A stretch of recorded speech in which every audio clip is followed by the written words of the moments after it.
Check out the start of this episode.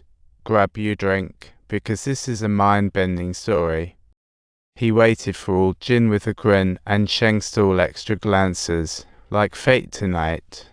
As the delivery guy scrolled through his case news, he got a call from old Jin ordering pizza to talk about a twist of fate. Ordering takeout in less than 10 days, huh?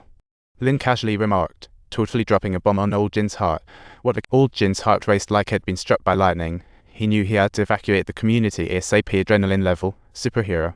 He waited for old Jin's call, but the boss was sneaking suspicious glances at him while he paid. It was all a bit too much. The boss pulled out his phone, diving into a heated discussion about Yi's case, and old Jin's heart skipped a beat. Plot twist level expert. Just then, the boss was startled by a ringtone out of nowhere, as if he'd seen a ghost, and the drama just keeps. Old Jin thought to himself, "I'm doomed," and sprinted home to deal with things, turning into a full-blown action movie. He quickly packed up the body, ready to wrap up this mess once and for all, but of course, unexpected trouble followed. Suddenly, a call from the security guard interrupted him, asking about the leak at his place. See, just what he needed, like a bad reality show. Just as he was figuring out what to say, the doorbell rang, and old Jin tossed his phone aside and dashed to the door like he was in a marathon. Had just taken a step out when the phone rang again, slipping out of his hands as if falling into an abyss, and it ended up in the locked box. The worst case scenario, enough to shout nightmare come true. When he opened the door, who awaited him but the community chairwoman, turning up the thrill factor. She was there to invite him to a residents' meeting about Yi's case, where they planned an all-out monitoring system. Talk about some community spirit. Old Jin waved her off, citing he'd be moving soon, truly mastering the escape artist skills. Suddenly, voices came from downstairs, sending him scurrying back inside to spy through the door. Thrilling plot twist alert. Peering through the crack, he was shocked to see Yi walking upstairs with Sheng. It was a chilling coincidence. But that girl was Yi. Oh no, it was the chairwoman's daughter, Mei Xin. She was looking just like Yi. Feeling guilty, Mei Xin had been escorting Sheng home, a twist you just wouldn't expect. But in a dramatic twist, Mei Xin glanced back and Sheng spotted her, like a spy in action. Then, the security guard showed up with tools to check old Jin's water pipe. Could this day get any weirder? The guard insisted on entering, with a hardline attitude. Oh great, was this a case of stalking evidence now? Mei Xin's found glasses sent chills down his spine. It belonged to the missing colleague, all hewing so many plot twists. Old Jin's heart sank as water woes mixed with the glasses, looming over him like a criminal waiting for sentencing.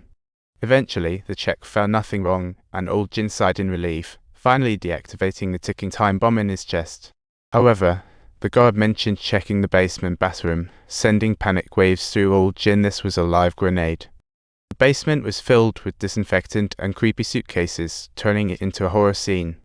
The hair on the scalp blocked the blood spatter, instantly raising alarm bells for the guard, a scene straight out of a suspense thriller. In that moment, old Jin slowly crept closer, ready to strike, but the guard reacted quicker, grabbing a pipe. The guard hurriedly finished checking and left, while old Jin felt the tension ease. It was a narrow escape. Soon he realized old Jin was a serial killer with the shady past, secretly relieved he hadn't reported it. The guard thought it through. With just 3 months left of his 15-year fugitive timeline, he didn't dare report. Old Jin had him in his sights, plotting an assassination. What a dramatic confrontation. Meanwhile, the guard felt helpless as old Ma pinned him down, turning into an unknown side character.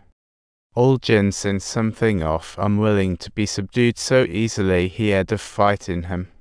Old Jin realized he just couldn't stay in the community anymore, and planned to end his vacation early, making a clean getaway. Like a seasoned pirate, he successfully booked fishing trips to set sail, only to discover his phone was missing in action. To his utter despair, the ringtone was coming from the very locked box where he hid the body. He struggled for ages, unable to unlock that box, feeling the weight of utter desperation. At that moment, he decided to tie up every loose end before sailing off, plotting like a superhero in an Avengers movie. He jotted down old Ma's towing number, ready to unleash a thrilling scheme. He borrowed the boss phone to dial old Ma's number and hung up in a flash. Old Jin dashed away, leaving the boss to pick up old Ma's call. Talk about being an undercover atmosphere creator. When old Ma arrived at the parking lot, he realized had been played, just as old Jin made his grand entrance. What followed for old Jin was pure embarrassment. He took a beating like a scene ripped out of a spoof movie. Strangely, despite getting pummeled, Old Jin wore a devilish grin. What a perplexing twist. Next morning at the community gate, Old Jin sat in his car waiting for something, tension thick in the air. In the end, Old Jin decided it was time for his comeback. See, everything was set to head in a better direction. Stay tuned.